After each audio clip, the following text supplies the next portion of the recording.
Um, we've got people who aren't here. I just want to make it clear that on the Tuesday, I'm going to make it clear to you, but I'm making it clear to you now. On the Tuesday, I want you to give an answer to one of the focus questions from that next day, Wednesday in that week. Okay? And then on Friday, you'll comment, or I'm sorry, on Thursday, before you come to class, you'll comment on that answer, right? But I'm going to shift them, basically, from Wednesday, Friday to Tuesday, Thursday. Because I figure, you know, you guys got a 9 o'clock class, you'll have the reading done by midnight Tuesday night, unless you're crazy like me and you get up at 5 o'clock in the morning to prep for class, which I doubt if any of you do that. So is that clear? Any strong objections? Anyone feel like, you know, you want to throw a shoe through your screen? I think I got it. You think that's reasonable, Alexander? Believe so. There you go. All right, I like that. Okay. So that's what I'm going to do.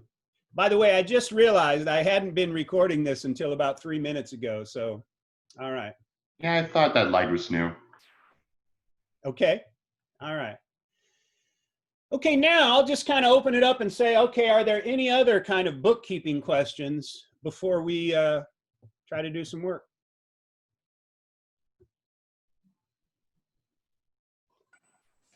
How big are you planning on making these like steady breakout groups? There's 37 people in this class right now, so I would imagine that there'll be 5 to 6 people in each group. I'm gonna have six teams. I mean, unless you guys want me to do it in 5. My experience has been, having done this for 7 years now, 6 or 7 years, my experience has been that groups are best when they're diverse and when they're 5 to 7 people. If you get down to, say, 4 to 6, then they become almost small, too small, and you know, they're not effective. So my experience has also been that out of 6 or 7 students, you're going to have 2 or 3 who really, you know, bite in hard and work hard, and then you got 2 or 3 that, you know, kind of are so-so, right? And maybe 1 that's, you know, just a derelict, but you know. So is that cool? You think that's reasonable? Okay. That was Mr. Sue. What was that again? I just asked if you thought that was reasonable, that's all. Okay, I guess it is. So. All right, so groups of 6 to 7, 6 of them. Wait, are you gonna make the groups, or do we have to make the No, groups? I'm making the groups. Okay. You don't have to worry about any of that. I'm going to make a group, and you know, the team placement survey that you filled out, Marcos, which by the way most of you have done, and thank you very much for doing that. I'm going to use that team placement survey to build the groups. And what I'm going to do is I'm going to take what appear to be my best students and circulate them around in groups, and then I'm going to work up from the bottom and circulate them around in groups. And I'm going to try to make the male-female component fairly even, so that what's going to happen is that every group will have a couple of really strong students and some students who are average, and then people who are kind of in between. That's why I create the groups. By the way, there's a whole literature out there on doing what's called team-based learning, and that's what all the literature says. I have to create the groups. I put you in groups. And by the way, you know, I don't think I have to worry about it here, but if we were in a classroom setting, I would have asked you if you have any friends in class. And if you say, oh yeah, you know, Chris Marquez and Ryan Myers were boys, I'd say, well, I'm putting Chris and Ryan together. You know, because I don't want friends in groups. I want people who are in the group to work, you know, and get to know one another and expand your social and academic circle.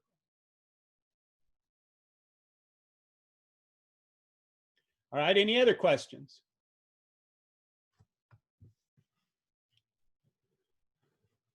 No? All right.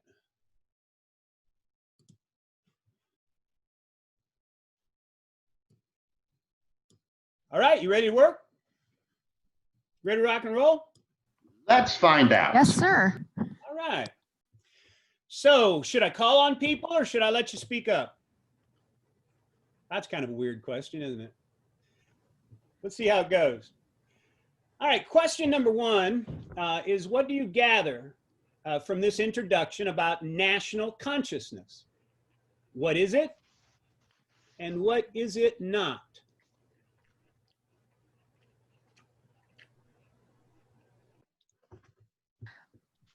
For the first one, Yeah, Victoria. I put together that the national consciousness is the politics, ideology, the social conventions, the beliefs and habits of the people, which all blend together and form a person's way of life. Okay, all right. I will buy that. Somebody else want to add to that? It's a good start, Victoria. I think it's kind of like, you know, the like what the like seemingly the basis of society itself here. Well, for the society of one country, but not the all countries stay together. Like what they have in common, it's like one individual country. Let You me know, ask- like social norms, Go ahead, Chris. I'm sorry. Go ahead. like social norms, for example. Well, let me ask you this. Is there a difference between a country Hmm. or an empire and Empire. and a nation? What was the Well, question again? Okay, who wants Marcos? The other Marcos? Yeah, Marcos, go ahead. I said, what was the question? Okay, maybe you weren't the one.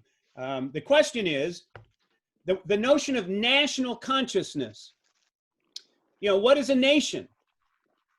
What's national consciousness mean? Is it country? You just have to be a member of the country to be a member of the nation? Or is nation different than country? And given that you've read this particular piece, these 20 some odd pages, what is a nation? What is a national consciousness?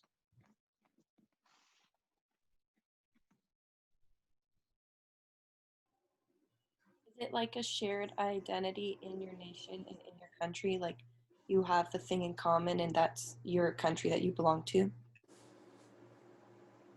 Well, or would you say that's your nation? Would you say it's your country or your nation? I'd say your nation. Uh-huh. So think about Natasha. Think about Natasha. This book is called Natasha's Dance, and Natasha is that, you know, aristocratic woman who was in the, you know, the room with her uncle, and they started playing the balalaika, and she's, you know, she eventually gets up and she starts moving, and you know, and someone says, how does she know to dance like that? This is a peasant dance. How does she know the dance? What's that have to do with nation or national consciousness?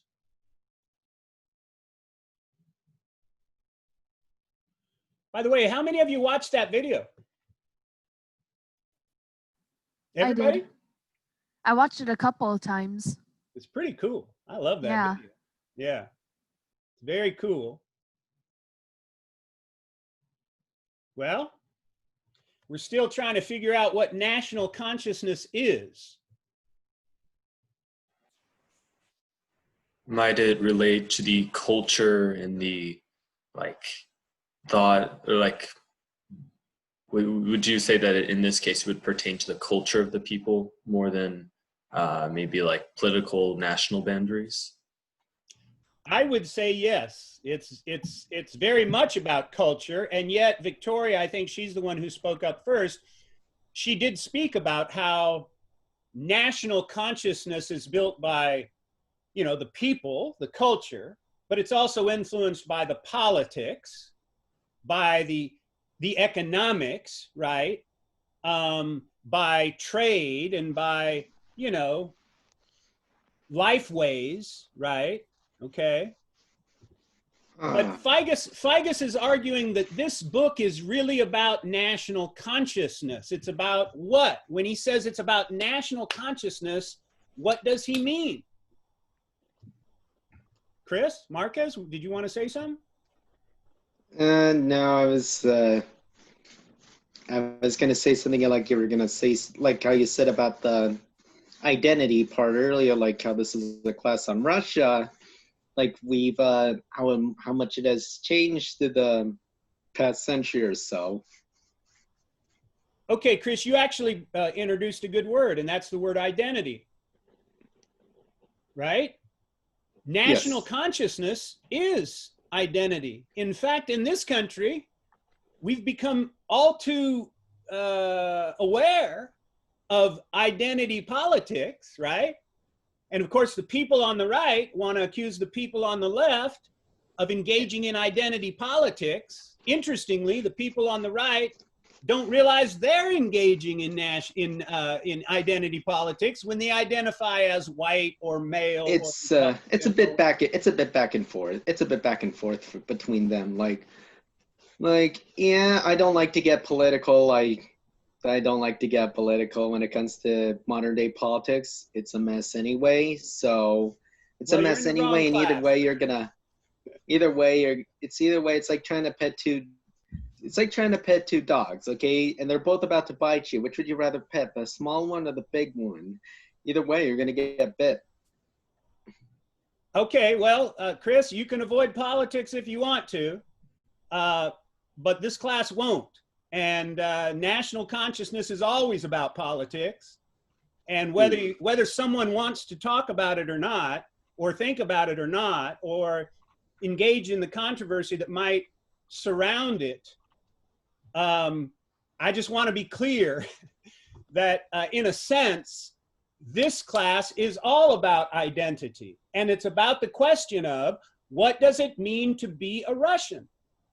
Just like in our identity politics right now in this country, it's all about, hold on, Chris. It's all about what does it mean to be an American? Yeah. Jay, you had your hand up. You wanted to speak? Yeah. In the introduction, it mentioned how she didn't, like, how could she know the dance because it was so far removed from where she is currently. Because it's like the invisible threads of culture, I think is what it said. So it's kind of like something that's just like you feel connected to, even though you're not part of like the specific subculture. That's still like, this is still your homeland and you still relate to these people. Yeah, and some people would say, Jay, that she knew it because she was Russian. Right. She knew it from inside of her. It was essential to her, right? Right. And that's how some people kind of that's how they think about their own, identity, right? And I don't, sometimes there are natural things about identity, and sometimes, we choose to wear an identity, right? But in her case, Figus actually wants us to realize that there would have been a lot of ways for her to pick up that dance and to learn that dance, even if she was unaware of it, right? And so in that sense, her ability to do the dance wasn't necessarily natural. She wasn't inborn. It was learned. And yet, here's an important point. When you're talking about national consciousness, some people just think that national consciousness is, it's your essence. It's what you're born with, right? You're a Russian because you're a Russian. But what are we going to learn from this introduction? What are we going to learn from this book about how Russians think of themselves? Do they all think they're the same?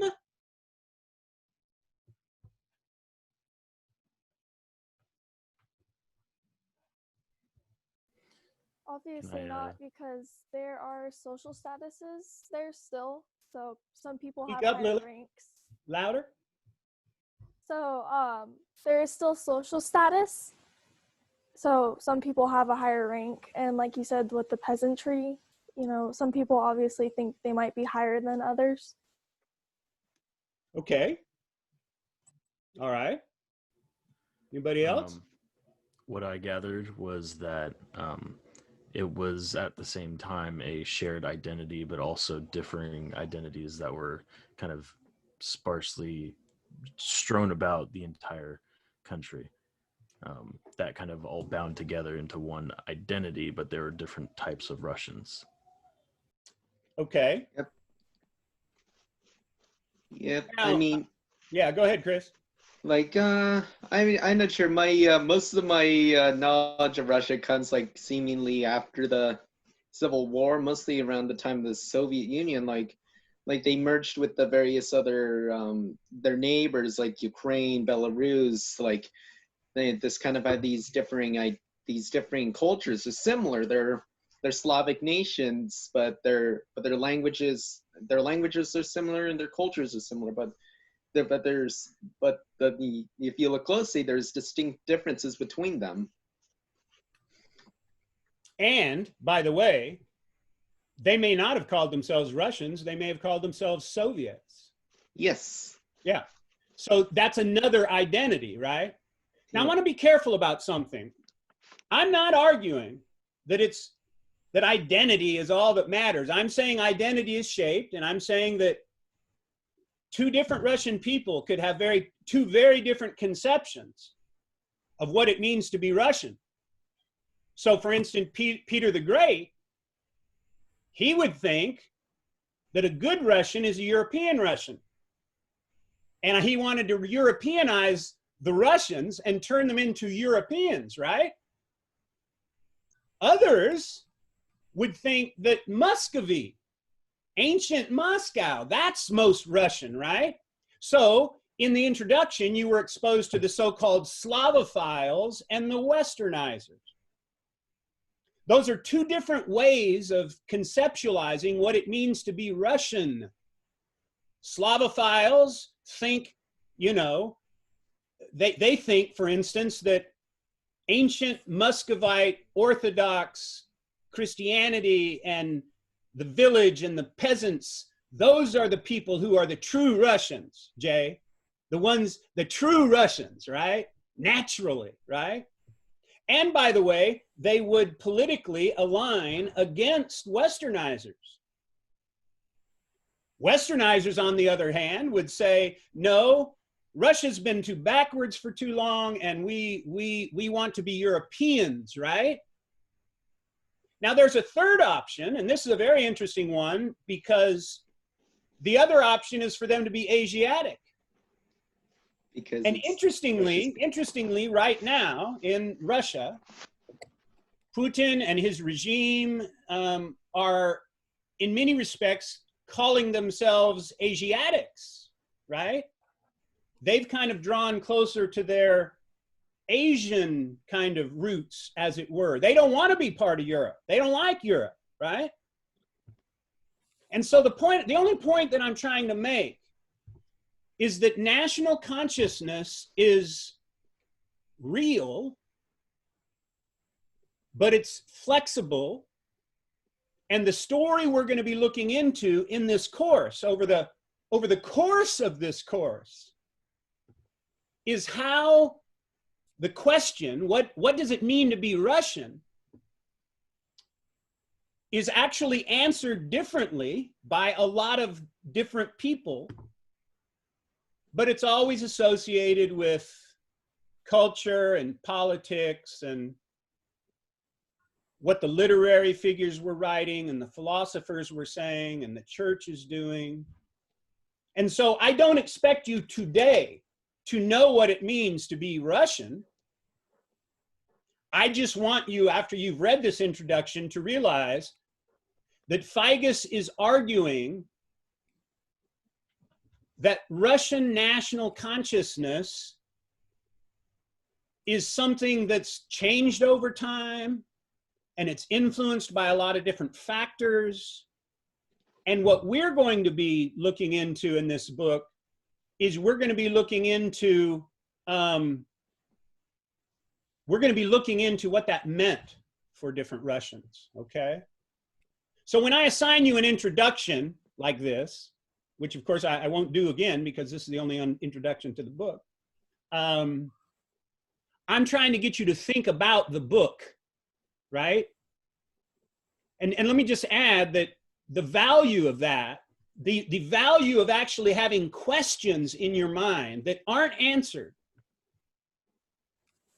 is important because you need to be interrogating the book. You need to be interrogating the class. And Chris, you said, you know, the only thing you know about Russia is, you know, after the revolution, which by the way, we'll be getting to at the end of the course. But the point that I want to make about that is that actually most of you know very little about Russia right now, today, first day of class, and why would you? But I want you to be thinking about where we're going and what we might find, right? And I want you to have your own questions, right?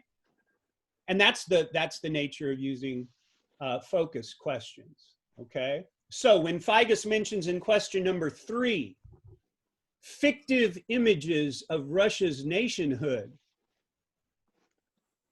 I mean, what he's saying is that in some respects, you know, these are untrue. But if you embrace them, then you embrace them, right? So for instance, right now we might have this loose notion of Russian aristocracy that wants to be European, and we have this other notion of peasant serfs who don't even know anything about Europe, but they live in the same country, right? Well, the question is, do they have the same sense of who they are? And the answer, of course, is no, absolutely not. And what we're going to see in this course, among other things, is we're going to see that the aristocracy, the Europeanized aristocracy, interacted with the peasantry, and they influenced one another. That's why Natasha could do the dance. Why? Because she'd been around peasants her whole life. She was an aristocrat. She wasn't a peasant. But what had happened is that peasant culture, or town culture maybe, as Figes says, peasant culture spilled over into aristocratic culture, and then aristocratic culture spilled over into peasant culture. So let me just throw out one of the things you're going to learn in this book, for instance. Who do you think raised the children of the aristocrats? Peasants. Peasant women. Peasant women. By the way, in this country today, think about it. In many respects, who's raising affluent people's children? Not their parents, but the nannies. Well, the nannies might be from Guatemala, they might be from Nigeria, they might be from, you know, wherever. That's how this stuff works, and that's how it worked in Russia, right? All right, any other questions on any other comments that you just feel burning in your bosom to make about the introduction to this book? The introduction overall? Yeah, I mean, you know, there's 4 questions. I've really only asked one, maybe referred to another one. I'm not, you know, I don't necessarily want to ask the other 2, but Victoria, someone like you or other people in the class, you know, you did your work, and do you have some you want to add? Well, reading it was very, I would say enlightening, because it's very, very interesting, and I took a lot of time to read it, and I was talking to my sister about it this morning, because she listens to me when I go on history rants, and it was very enlightening on how they viewed themselves and how that evolved with more learning and their ways of life mixing together. And it was just very, very intriguing. I'm glad. I'm glad it was intriguing, Victoria, and I'm glad you could just annoy the hell out of your sister with what you've already learned. That makes me very happy. That's what I live for. But in all seriousness, let me just say that, and Chris, this kind of gets back to something you said earlier. And again, I'm going to push back, so don't be offended. But if you think about it, who knows the least about identity? It's actually the person who has the identity. You know, we're very good at understanding other people's identities because, you know, they're telling us about it. But we don't quiz ourselves about our own identity.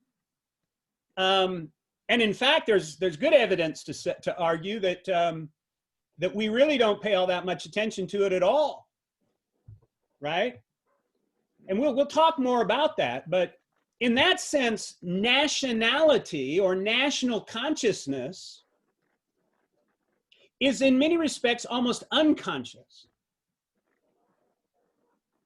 We call it consciousness, but in fact, it operates at kind of an unconscious level. So Natasha didn't know how she could dance. The uncle didn't know how she could dance. Natasha just got up and did it. She had no awareness. And by the way, that's the big takeaway for all of you today. It's much easier to be critical of other people's identities than it is of our own. And I know this in particular for a lot of reasons, but one of the things that I've been doing this summer after George Floyd is you know, it's not new to me. I've been teaching this stuff for years, but I thought, man, I gotta get a better handle on my own identity, my own whiteness, my own maleness for that matter. I mentioned on Twitter yesterday to a scholar, you know, I said, you know, she asked why. She's how should I say it? She's an attractive professor, and guys come in her class, or she meets people and, you know, wherever, and they say, oh man, if you were my professor, you know, men, right? She's like, I hate that. And why do men do that? And I said, well, frankly, because, you know, most of us are dogs, and it's hard to learn to be a feminist when you've been a white male your whole life. By the way, it's hard to be a good white guy in the racial context that we are now. And I'm not saying good in that. I'm just saying what I'm trying to say is that we actually don't criticize ourselves for where we are. We criticize everybody else. It's an unconscious thing. So national consciousness, interestingly, is unconscious. And Jay, to get back to something that you kind of touched on, the reason it is unconscious at the personal level is because we have a tendency to want to think that we are essentially something. And the only way you can be conscious, well, if you're unconscious, you're not conscious, if that makes sense. If you're not aware, you're not aware. But once you become aware, then you realize, hey, wait a minute, this is constructed. I can toy with this. This is why we talk about awareness. This is why we talk about consciousness. This is why where we are as a country right now is so absolutely important and difficult, by the way. I mean, I have white affluent friends that I've been friends with forever that didn't take it very well when I said, hey, you racists make it hard on a guy like me to be anti-racist. Well, guess what? That damaged our relationship. And it should have. And I feel bad that I said it that way. But the fact is, these guys that I'm thinking about, don't see themselves as racist. They're not aware of it. They don't have the consciousness, and yet they are, just like I am, by the way.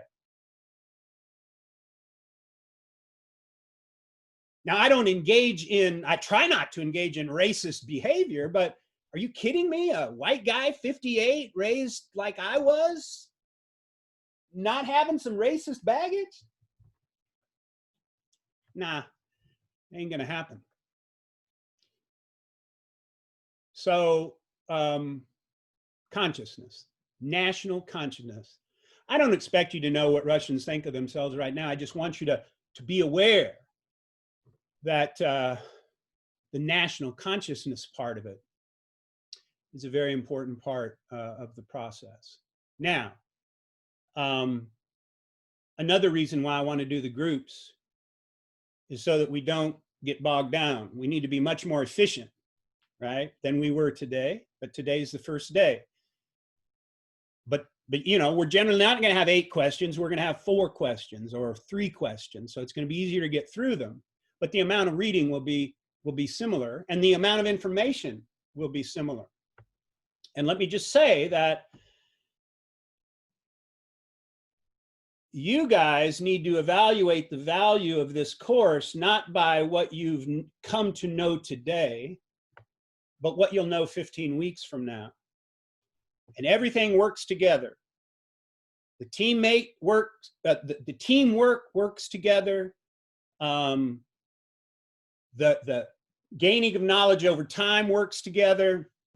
The discussions and the readings and the lectures work together. We are building something here. And what we're building is, we're building a body of knowledge for ourselves. And today's just the first day, right? So let me just end by saying something about Peter the Great. Peter the Great, remarkable historical figure. We'll be talking about him in much greater depth. We're almost out of time. We're actually out of time right now, but let me just finish by saying this. Peter, the great ruler, that's politics. That's power. He controlled, you know, a lot.